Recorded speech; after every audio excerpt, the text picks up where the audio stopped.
Halo bosku, masih bersama TRT Project Surabaya. Jam gabut ya ini setelah sekian lama nggak ngonten, setelah habis lebaran, libur lebaran lama kemarin. Dan kebetulan ini habis selesai ngelembur, masih pagi seperti biasa. Spesialis mekanik lowo, malam kerja. Nanti habis ini jam 8-an, jam 7 pagi tutup, berangkat tidur. Menanggapi pertanyaan komentar teman-teman ya, intinya ini konten seputar masih karbu tiger ya. Kebetulan konten saya yang kemarin itu kan masih banyak juga yang belum paham cara setting karbu tiger seperti apa. Berikut di konten ini nanti akan saya jelaskan dengan pelan-pelan saja ya, dengan bahasa yang pelan. Nanti kalau terlalu cepat juga banyak yang nggak ngerti juga. Oke, mulai pertama. Sebelumnya buat teman-teman yang belum punya karbu tiger, rencana mau pakai karbu tiger seperti yang kemarin ya, pasti saya sarankan belilah karbu tiger yang original copotan, yang langsung dek pelapak dek daerah teman-teman masing-masing yang terdekat ada pelapak, rekomendasi pelapak siapa ya beli dek pelapak itu aja. Usahakan cari yang kondisi fisiknya masih utuh ya, kayak dek saya kan nggak pernah banyak merusak ya, pasti wajib yang utuh-utuh seperti ini. Syukur-syukur yang masih ada spidol kuning di bagian sini itu masih enak, biasanya settingannya gampang. Kalau yang lain lagi, yang penting kayak karet ini, karet bagian tuas kecrut atau power jet, kalau untuk karbu PWK itu untuk bantuan bensin itu wajib ada, supaya enggak si tuas kecrut ini tuh enggak gampang karat. Kalau bagian sini karat bisa buntu atau macet biasanya. Kalau untuk setelan angin ya seperti ini, dipasangi seal clamp saya biasanya supaya nggak hilang. Oke, untuk trik penyetingan karbu tiger biar gampang ya, terutama kuncinya cuman 2. Saya biasanya nggak pernah terlalu banyak mengganti, cuman di bagian spuyer angin dan bensin ini, spuyer pilot jet dan main jet. Pilot jet yang bagian angin ini, main jet dan yang bagian bensin ini ya saya sebut spuyer angin dan bensin aja ya biar gampang bahasanya. Kalau pilot jet itu kan spuyer angin, kalau main jet itu spuyer bensin. Saya ganti kata-katanya, saya ganti pakai istilah spuyer bensin dan angin gitu aja biar mudah dimengerti, karena nggak semua teman-teman yang masih baru main karbu itu nggak ngerti istilah pilot jet dan main jet ya, kadang nyebutnya itu kebalik. Untuk yang wajib diikuti ya, ini yang biasa saya lakukan. Kalau teman-teman ada pengalaman lain ya nggak masalah, bisa dipraktekkan. Kalau ndek saya itu, saya kalau setting karbu tiger saya dapat sini aja sulap, soalnya ada ke depan kena cahaya pantulan matahari. Kalau saya nggak terlalu banyak merusak di area karbu, kalau tuasnya ini masih nempel di motor, soalnya saya langsung gas, saya taruh kanan. Kalau ini kan untuk motor CB soalnya, jadi mulai bagian kanan ini nggak banyak yang saya rusak. Yang saya rusak cuman lemer untuk spek yang up ya. Untuk cc berapa mas wajib lemer, untuk cc 30 up wajib lemer supaya nafasnya lebih panjang. Karena kalau standarnya kan venturinya kecil. Untuk skep saya masih pakai standar. Terus di bagian kanan yang dari dulu sering saya buat kontennya, bagian pentokan gas ini saya potong sedikit biar gasnya lebih maksimal lagi.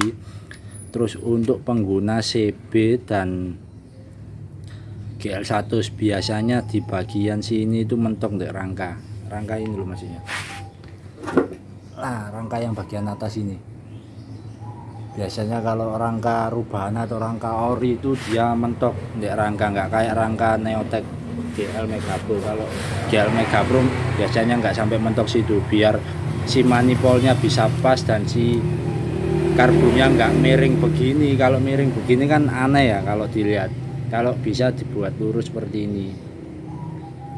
Nah biasanya kalau di CB dan GL1 ininya saya potong, cuman di bagian ini saya potong gini, saya hilangkan ininya ya. Terus yang bagian melingkar ini motongnya jangan langsung gini, mulai sini miring begini, jadi seperti ini. Nah motongnya seperti ini biar yang bagian atas ini nggak nyangkut di rangka. Kalau nyangkut di rangka nanti bahaya waktu lepas gas gini, nyangkut karbunya nggak mau nutup atau skepnya nggak mau nutup, jadi kayak bandang gitu. Jadi yang bagian setelan stasioner masih tetap di kiri ya kalau dari kanan.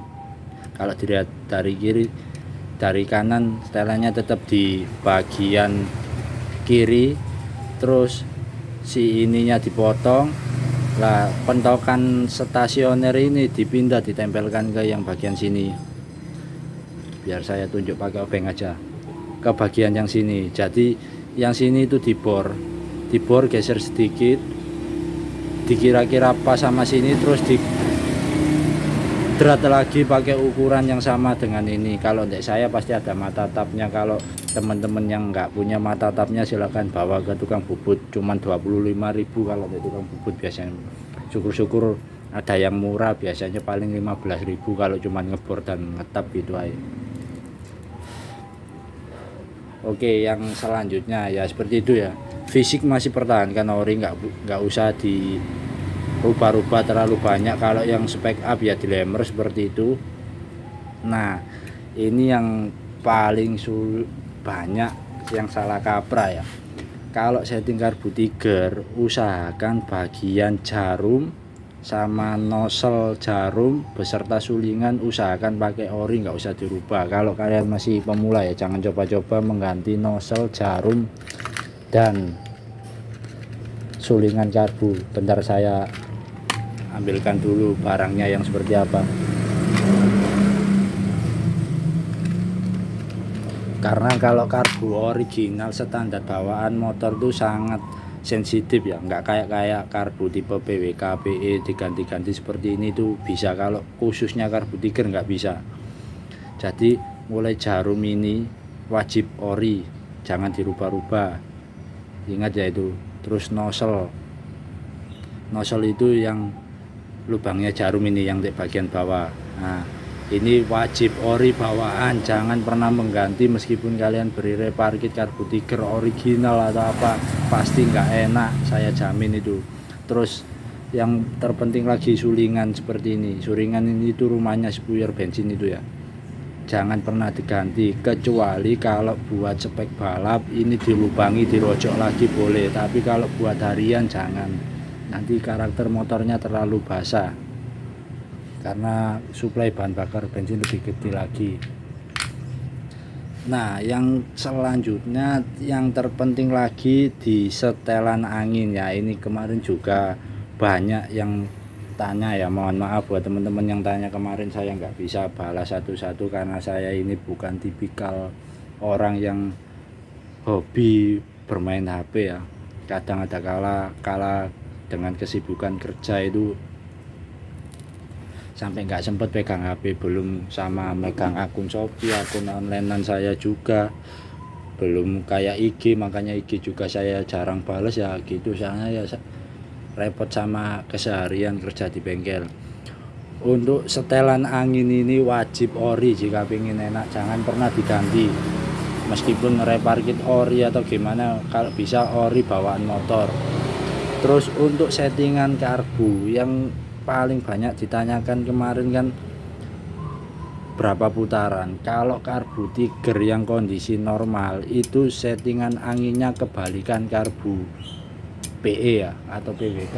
Saya ambilkan karbu PWK dulu. Gini, kalau karbu tipe PE PWK atau karbu pada umumnya kan kalau ke kanan itu tambah basah, kalau diputar ke kiri tambah kering. Kalau karbu tiger setahu saya yang masih normal, jika dia diputar keluar tambah kering, jika diputar ke kanan tambah jika diputar ke kanan tambah kering, jika diputar ke kiri tambah basah. Setahu saya, kalau saya nggak pernah berpatokan di situ. Karena kenapa? Karena namanya juga karbu sudah umur ya, sudah umur 10 tahun lah di ref generasi terakhir. Setahu saya kan 2013 ya, sekarang udah tahun 2022, anggap aja lah udah umur 10 tahun. Kebanyakan sih bagian ini itu udah error. Nah, caranya gimana Mas? Cari pas kondisi langsam stasioner, ke sini langsam kondisi stasioner sambil diputer-puter, cari settingan putaran yang atau settingan langsam yang paling langsam, yaitu cara mencari settingan ini. Tapi kalau mekanik yang udah pengalaman ya, dia itu nggak pernah berpatokan pada setelan angin, yaitu tadi seperti biasa saya buat konten ini, dia nggak pernah berpatokan pada setelan setelan settingan angin itu ya. Yang dituju pasti langsung ini, antara bensin dan main jet. Kalau karbu Tiger itu enaknya yaitu ya, asalkan kondisinya masih ori bawaan semua, paling gampang, bahkan orang pemula pun pasti bisa settingnya. Tinggal kira-kira, kalau saya biasanya kalau untuk spek 200 cc sampai 250 cc bagian sepuyer bensin nggak pernah mengganti, jadi tetap pakai standarnya sepuyer bensin bawaan Tiger 122 itu. Mungkin digedein dikit bisa 135, itu sudah cukup kalau buat harian touring ya, khusus harian touring. Kalau balap ya nggak perlu diomong ya, dikasih seboros-borosnya mungkin.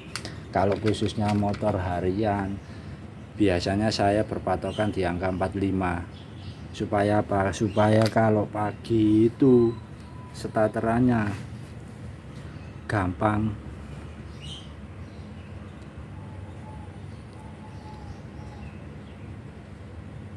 Karena kalau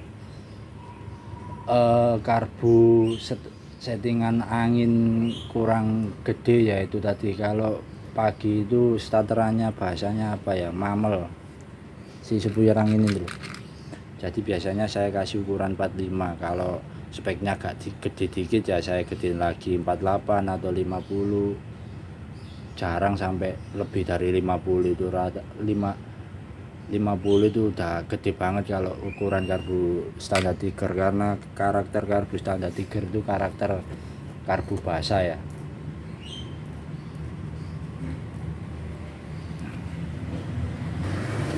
Jadi seperti itu tadi ya, untuk settingan angin saya rasa teman-teman udah paham ya.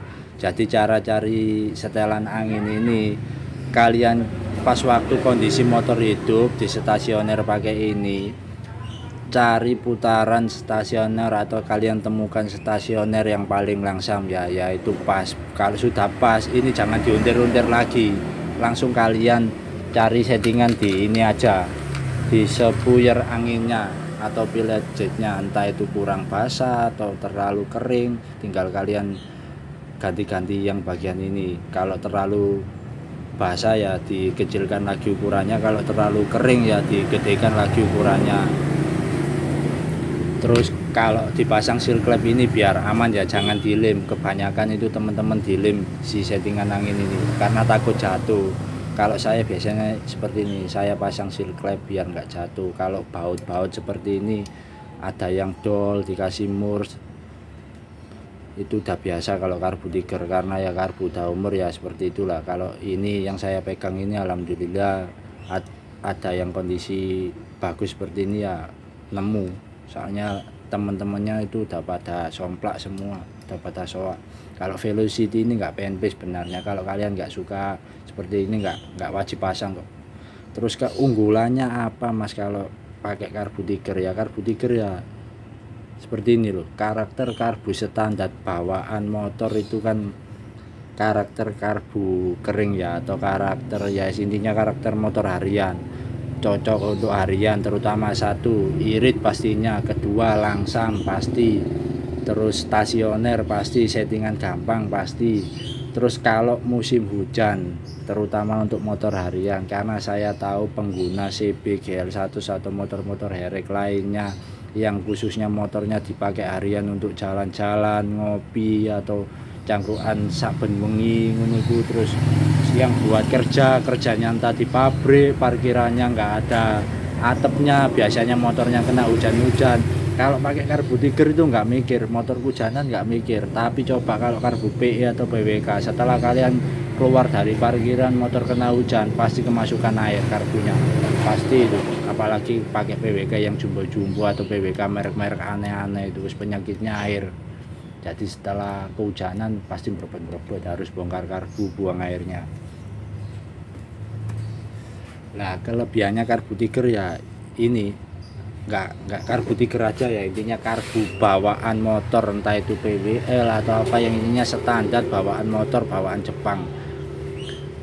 Apalagi kalau yang bebek biasanya Karisma juga itu enak kalau untuk motor-motor bebek harian.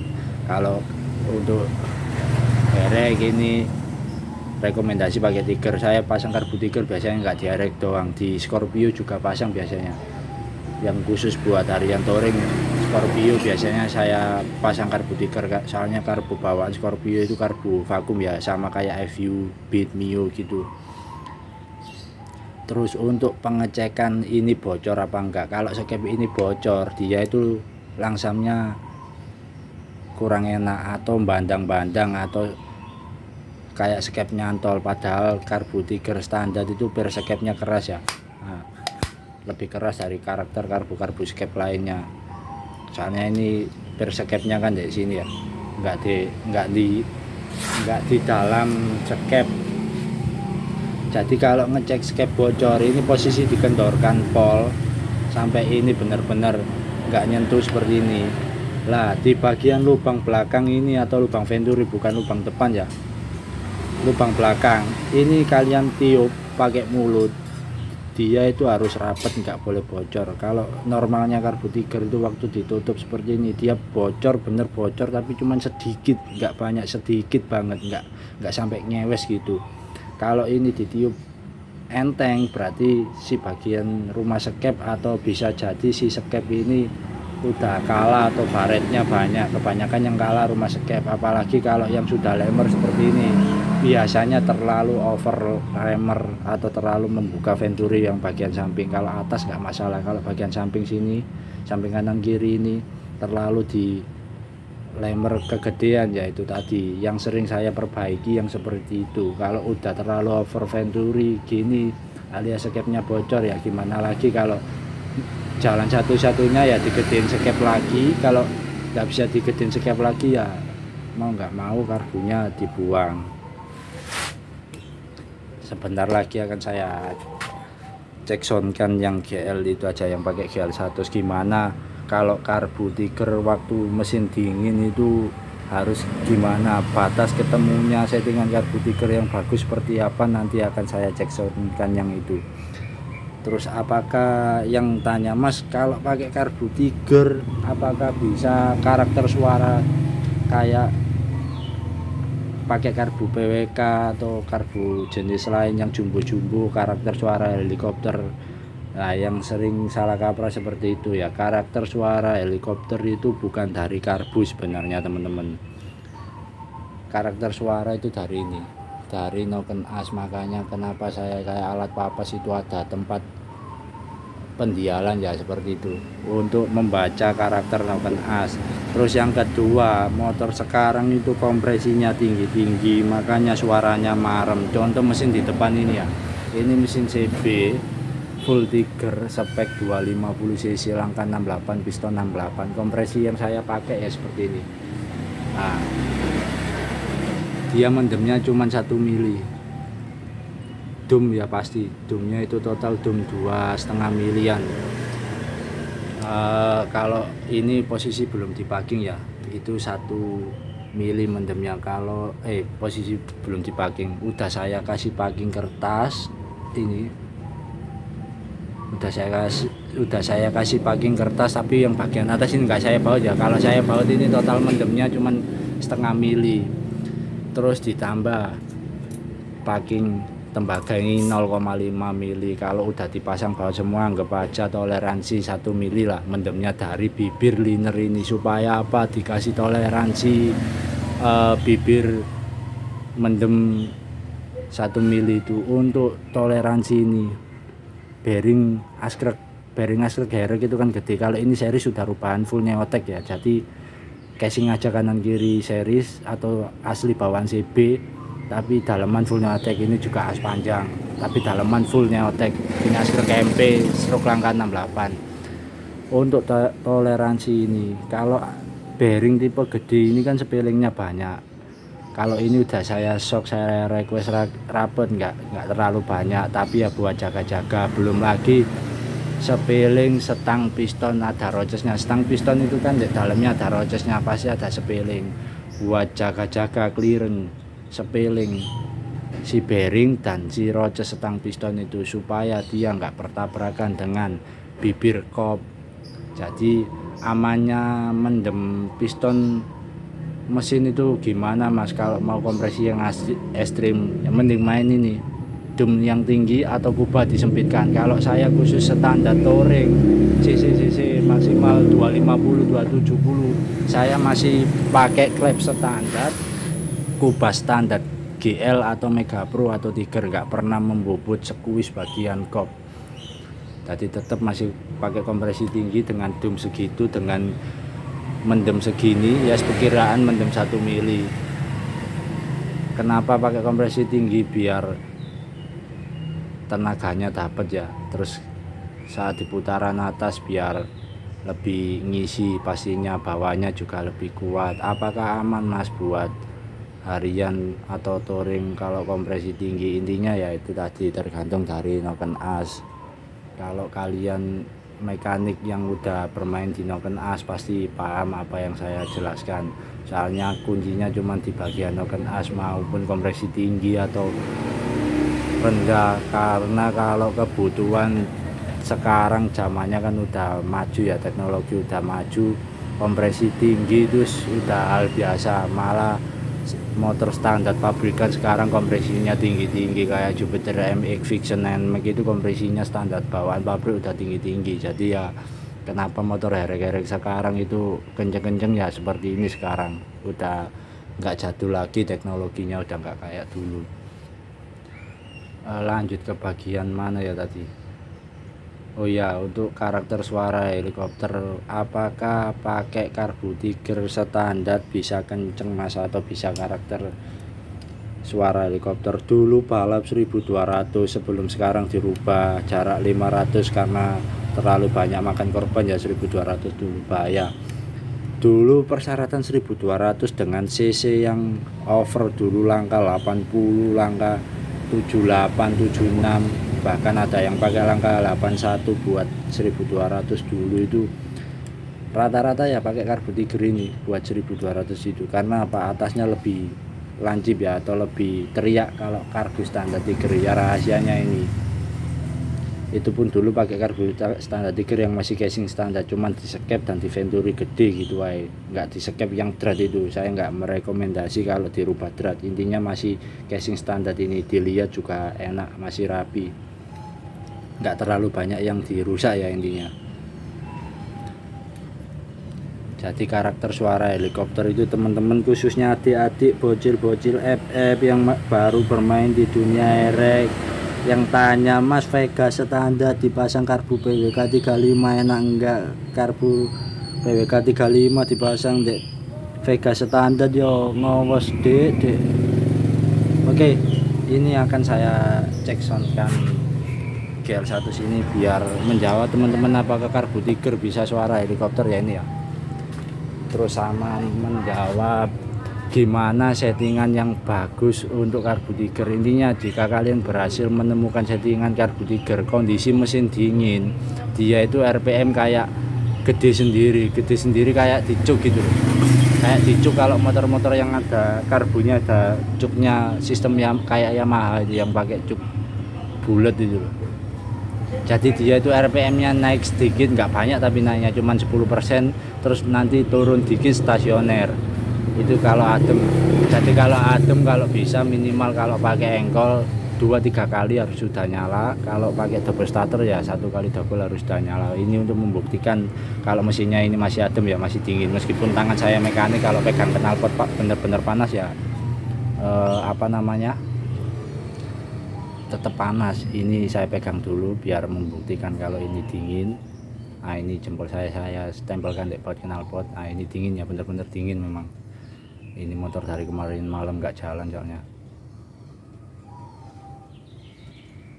Oke, biar saya starter.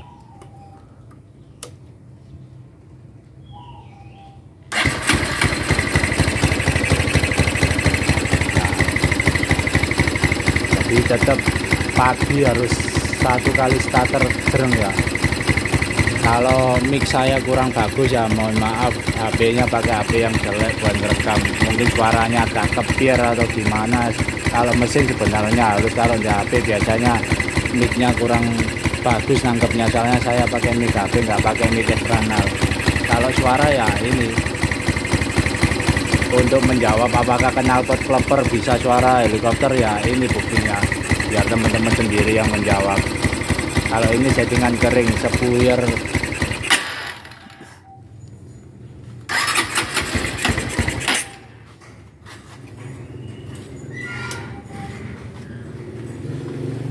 Jadi cukup gitu aja. Jadi kalau kalau karakter suara helikopter itu nggak wajib pakai karbu yang jumbo-jumbo ya sekarang gitu tadi. Kalau seperti itu tadi sebenarnya suppliernya itu kering, itu pilot jet pakai 45, bagian bensin saya pakai standar ukuran 122 bawaan stiker yang GL1 situ. Bahkan dulu waktu saya buat postingan atau review di IG, di Facebook yang noken aspek khusus yang suara karakter helikopter itu banyak yang komen, bahkan susu atau guru-guru saya dulu yang pernah mengasih ilmu ke saya tentang dunia persebian waktu dulu ya, beberapa tahun yang lalu, sering komen di postingan saya, khususnya di story WA biasanya, "Mas, pedamu no harian buasa ngono apa enak?" Padahal itu orang lama, dia nggak tahu ya, soalnya belum tentu orang tua itu ngerti ya, atau ketinggalan zaman lah intinya. Jadi ketika dengar suara motor kayak gitu itu kira settingan bahasa, padahal itu karakter noken as. Kalau settingan karbu tetap langsung, jadi dia waktu stasioner aja suaranya kayak gitu. Kalau kalian nemu motor-motor yang knalpot klipper atau knalpot brong yang karakter suaranya pinjang-pinjang seperti itu kebanyakan noken asnya dari saya, pasti order dari saya noken as tipe yang saya jual, tipe spek khusus atau yang pakai temporal roller itu. Sampai mana lagi yang perlu saya jawab? Mungkin next vlog atau next videos, kalau ada waktu besok, ada teman-teman mau komen, ada yang ditanyakan, bisa ditanyakan di kolom komentar. Nanti kalau saya ada waktu akan saya jawab pakai video seperti ini aja ya, biar enak. Kalau saya balas komen satu-satu capek soalnya, kayak seputar noken as begini. Kalau besok ada yang ditanyakan, nanti akan saya jawab pakai video. Jadi intinya itu tadi ya, kalau buat motor buat standar touring harian terutama wajib langsam, kedua irit, starteran gampang ya. Oke, konten saya tutup sampai di sini dulu. Buat teman-teman yang baru bergabung, jangan lupa dukung terus channel ini dengan cara like, komen, dan subscribe agar saya terus semangat membuat tutorial seputar otomotif. Dan jangan lupa follow akun Instagram TRT Project Surabaya. Video saya tutup sampai sini dulu, udah nggak berasa udah mau setengah jam ini saya buat video. Terima kasih. Oh iya, ada lagi yang ketinggalan tadi, ini udah saya siapkan tadi buat teman-teman yang cari karbu PWK ya, bukannya endos ya, gak apa-apa lah, biar ada yang komen nanti endos atau gimana. Tapi khususnya yang teman-teman daerah Surabaya, Sidoarjo, kalau kalian cari karbu PWK seperti ini bisa langsung ke bengkel aja ya. Kalau yang jauh bisa kirim via JNT murah, kalau area Jawa bisa kirim ongkirnya, ongkos kirimnya ditanggung yang pembeli langsung bisa. Kalau pembelian pasti via transfer, wajib bayar lunas baru saya kirim. Kalau yang deket Surabaya Darjo langsung datang ke bengkel aja. Kalau karbu PWK ini mulai yang PWK yang air strike ya, yang mulai ukuran 33, 35, 38 dan 42, insya Allah saya selalu ready. Harganya saya pukul rata ya, harga pasaran di Surabaya. Kalau saya jual harga lebih murah nanti takutnya diprotes sama penjual yang lain, jadi saya pukul rata, harganya cuma 350.000 saja harga pasaran di Surabaya. Kalau jarum DGL yang bagus ya seperti ini senjatanya. Kalau setting karbu PWK ya pakai jarum DGL biar gampang settingannya dan langsamnya lebih gampang. Jarum sakti ini yang bungkus seperti ini di saya harganya cuman 85.000. Kalau sepuyer pilot dan menjet berbagai ukuran untuk PWK juga insya Allah selalu ready. Silahkan pesen aja lewat WA saya pribadi, atau kalau ndek Shopee saya nggak jual kayak yang sepuyer karena ndek Shopee terlalu gede potongan, kita malah nggak dapat untung, nanti potongannya terlalu gede. Kalau yang lokasi Surabaya Darjo mending langsung datang ke bengkel aja ya. Kalau karbu mulai ukuran 33 sampai 42 harga pukul rata 350.000. Kalau jarum DGL ini yang bagus ini harganya cuma 85.000. Oke, begitu saja, terima kasih.